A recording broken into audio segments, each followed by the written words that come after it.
murugadi igu xanuunka badneed oo itaabato waxay ahayd xaamilahay fool xiliyada waxaan soo gaaray oo dhalmada isbitaal tagay waxaa lahay gabadhan qaliin waan okay ninkii wacay waxaan ku dhahay saaxiibo dabcan waxaan xanuunsanahay xiligiina waa la gaaray maxaa la sameynaa oo ii imaaday qaliinkii wax walba uu saxiixay marka wax walba la saxiixay waa la qalaanay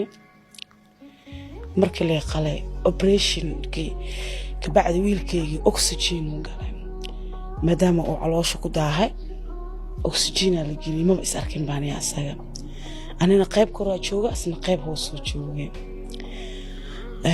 adiga muddo 3 bari loo talagalay isbitaalka marka qaliinta inaa ku jirto 3 bari ka bacdi unugaaga hadduu caafimaadin xataa waa lagu fasaxa laakiin waa soo booqa kartaa maadaama oxygen ku jira okay waraaqadii la keenay oo horta in oo yani waraaqadii la keenay waxaa lahay biilka lacagta bixiya waa maalintii igu adkeed aan ooyay bas aniga 10 shilin ma shilin maxaa u yar $1 maanta meel ku muuqdo niman asxaabtiisa ay soo waceen waxay dheen kowsaray ninkii lacag ma haysaa adi maxaa meel ku ogtaa 6 bari marka isbitaalka ku jira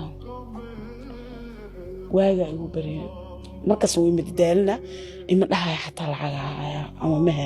labadaba ma dhahay waaga igu bariyo lacagna ma hay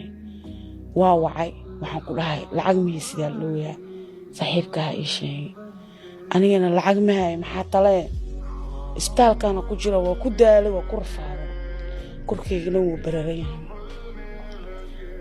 unugeygana hoos soo jooga wuu jiray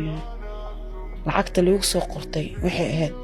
lacag oo 350,000 oo Kenya shilin bas ka $2,700 ha wiilkeyga halka habeen isbitaalka wuxuu ku seexdaa oxygenka 20,000 oo ku seexdaa 150 صح ha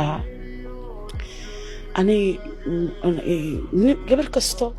oo dhashay ninkeeda garbtaa meesha ka saaraa